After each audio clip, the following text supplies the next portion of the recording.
اس کی آنکھوں سے آنسو بہ رہے تھے اور جانماز کو گیلا کر رہی تھی۔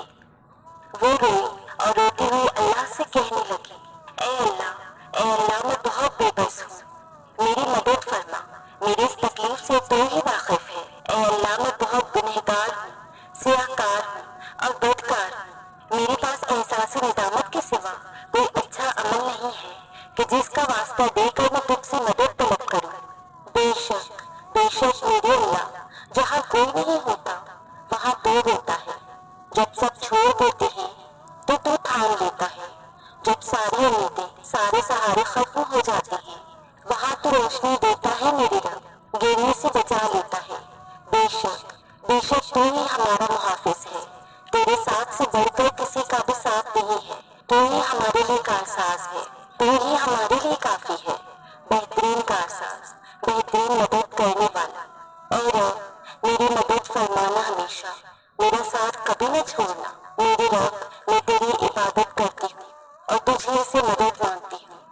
ایاک نعبد و ایاک نستعین۔ یا اللہ اپنی رحمت اپنے حبیب صلی اللہ علیہ وسلم کے صدقے مجھے اس مصیبت سے نجات دے، میرے مالک مجھے اس آزمائش سے نکال دے۔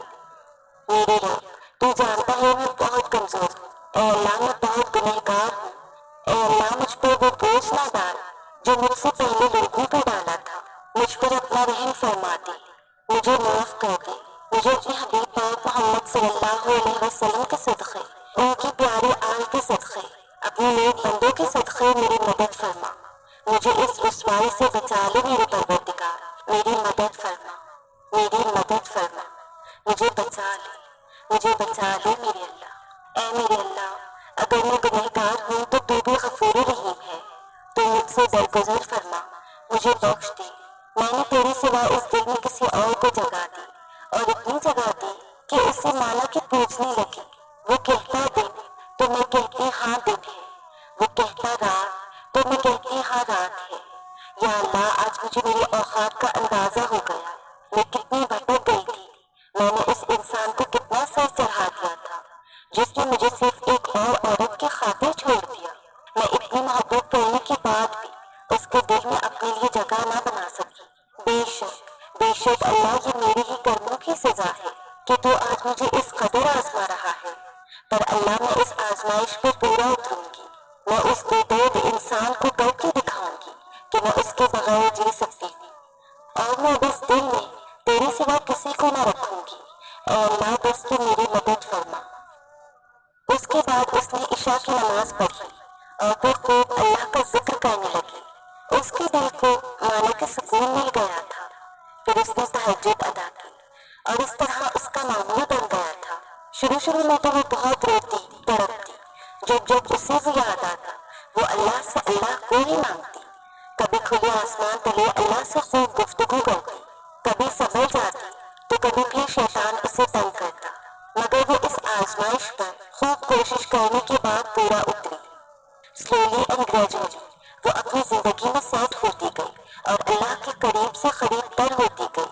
اب وہ اس لڑکی کو بولنے لگی کیونکہ اسے پتا چل گیا تھا کہ سچی محبت تو صرف اللہ کی ہوتی ہے، باقی سب محبتیں تو فانی ہیں، اللہ کی محبت کے سوا ہر محبت کا زوال ہے۔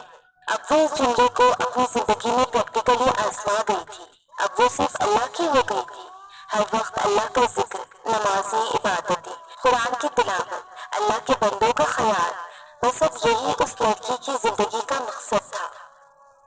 وہ تہجد گزار لڑکی اب اگر اپنے دوستوں میں ہوتی تو ایسی باتیں کرتی کہ ایسا کوئی زخم نہیں جس کی شفا تہجد میں نہ ہو۔ اب مانو کہ اسے تہجد سے محبت ہو گئی تھی، اب مانو کہ وہ اللہ کو اپنا محبوب بنا چکی تھی، اب صرف اللہ کی رضا اس کی رضا بن گئی تھی، اب صرف اللہ کی مرضی اس کی مرضی تھی، اب وہ اللہ اللہ کی مالا جپتی رہتی، اب اس کے سکون کی منزل صرف اللہ تھی۔ سبحان اللہ۔